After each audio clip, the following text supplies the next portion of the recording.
क्या आपने कभी सोचा है कि हम हर रोज इस धरती से, इस हवा से, इस प्रकृति से इतना कुछ लेते हैं, लेकिन हम बदले में क्या देते हैं? सूरज देता है रोशनी, पेड़ देते हैं हवा, धरती देती है भोजन, लोग देते हैं साथ, पर हम सिर्फ मांगते हैं, चाहते हैं, लेकिन देना भूल चुके हैं। आज के श्लोक यही चेतावनी है उन सभी के लिए जो सिर्फ लेना जानते हैं लेकिन देना नहीं। श्री कृष्ण कहते हैं, अगर तू सिर्फ खाता है पर यज्ञ नहीं करता तो तू चोरी कर रहा है। श्लोक नंबर 11 का अर्थ है कि देवताओं को यज्ञ द्वारा संतुष्ट करो और वे तुम्हारी उन्नति में मदद करेंगे। इस परस्पर सहयोग से तुम्हें परम कल्याण मिलेगा। श्री कृष्ण कह रहे हैं, दे और ले का संतुलन जरूरी है। अगर तू पेड़ लगाएगा तो पेड़ तुझे छाया देंगे।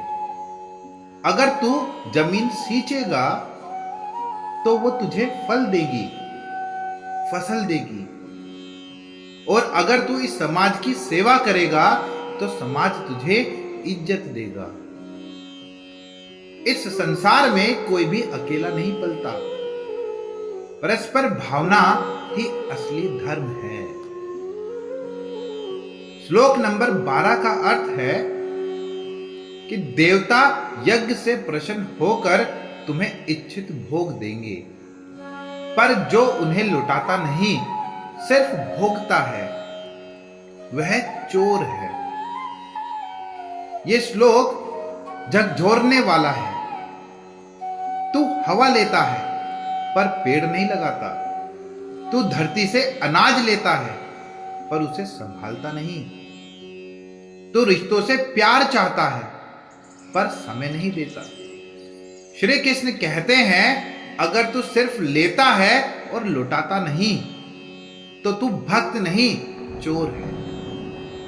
इसलिए देवताओं को, समाज को, प्रकृति को लौटाओ यज्ञ के रूप में। श्लोक नंबर 13 का अर्थ है, जो यज्ञ के बाद बचा हुआ खाते हैं वे पापों से मुक्त हो जाते हैं, पर जो केवल अपने लिए पकाते हैं वो पाप खा रहे हैं।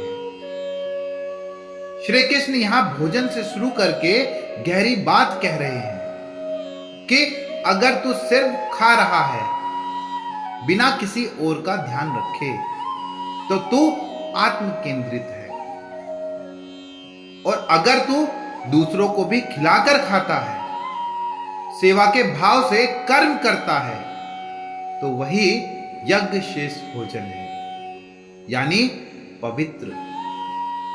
आज कई लोग कहते हैं, मैं मेहनत करता हूं, अपने लिए कमाता हूं, पर अगर वो कमाई सिर्फ खुद के लिए है तो वो पाप का भोजन बन सकता है।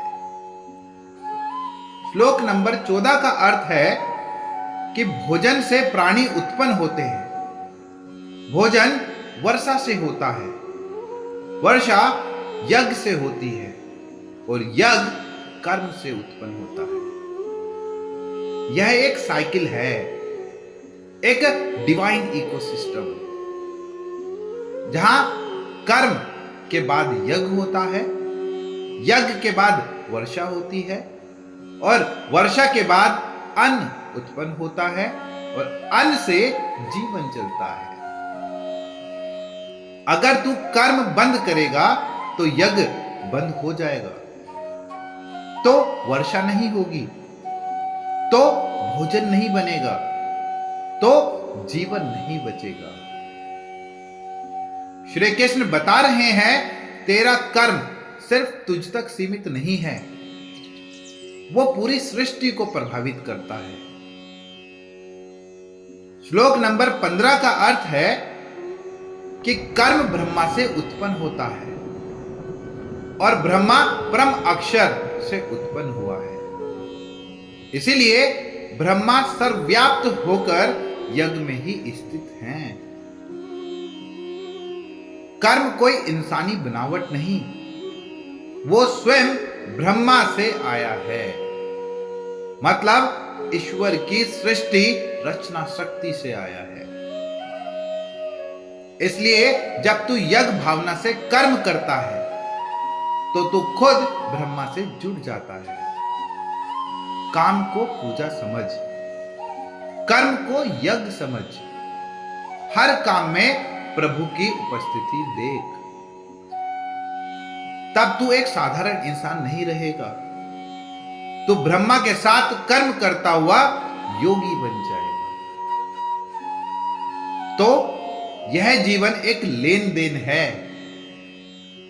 लेकिन केवल पैसा नहीं, भाव, सेवा, यज्ञ का लेन देन।